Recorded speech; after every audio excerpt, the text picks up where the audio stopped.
and you sort of specialized in countries that reach those inflection points where they're in transition. And so talk about the difference between those countries where it's worked out and where it hasn't worked out. Well,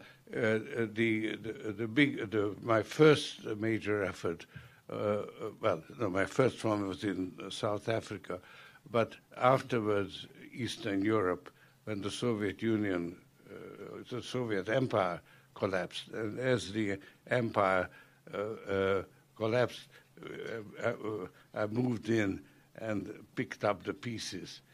First in Hungary in 1984, and then Poland in 87, China in 87 as well.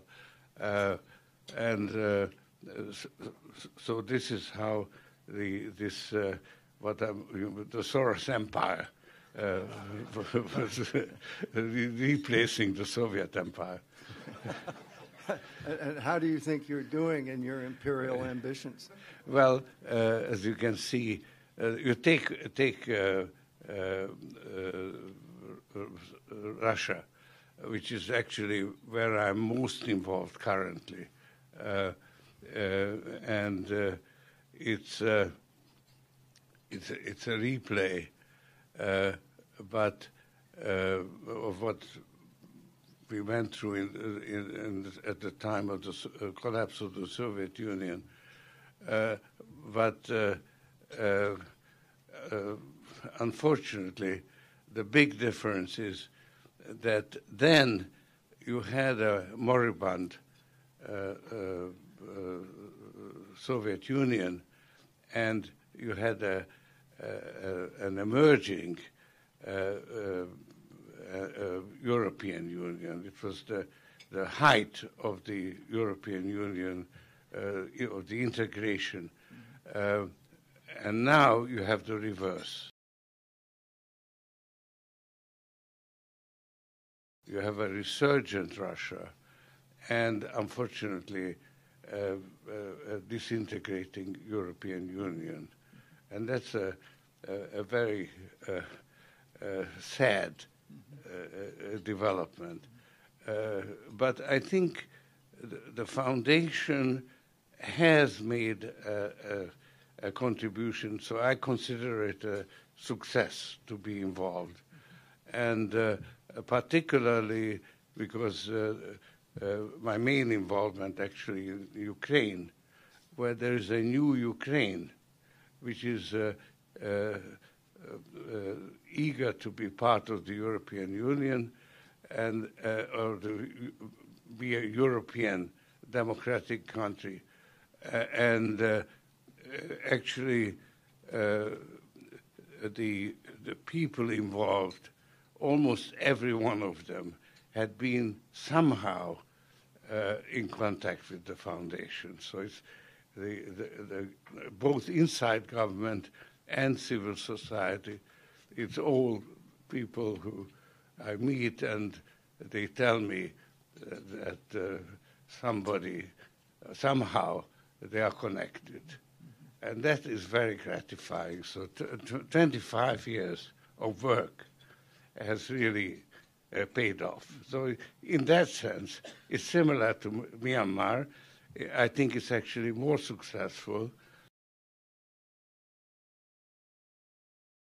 And if it's the economic transformation fails, then the fallback is to hold power, hold the country together by having some external conflict. Conflict with, obviously, China and Japan are set up for that. And then you have a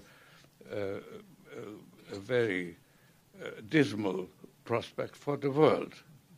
So I think in the longer term, that's probably the most important political issue, and how it works out will influence the history of mankind.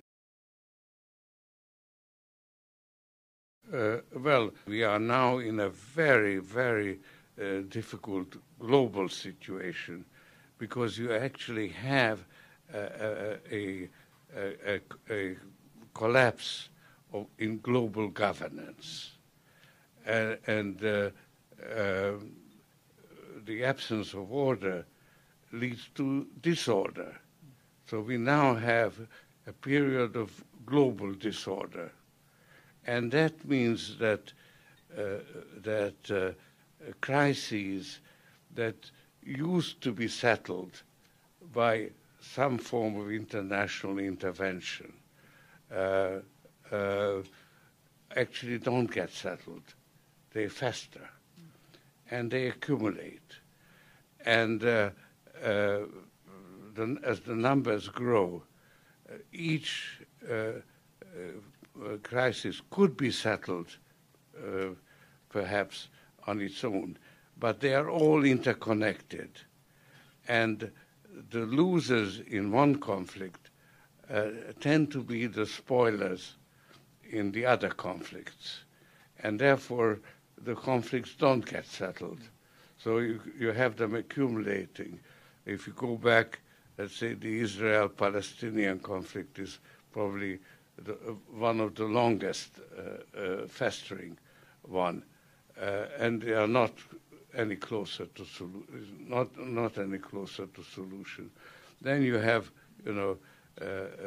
Iraq, Syria, Iran. Now you have a potential solution with the partial solution with the Iranian nuclear issue, which could be the beginning of, let's say, Iran coming back into the global system. But there are very strong forces to want to prevent it, both here in the United States and, of course, Russia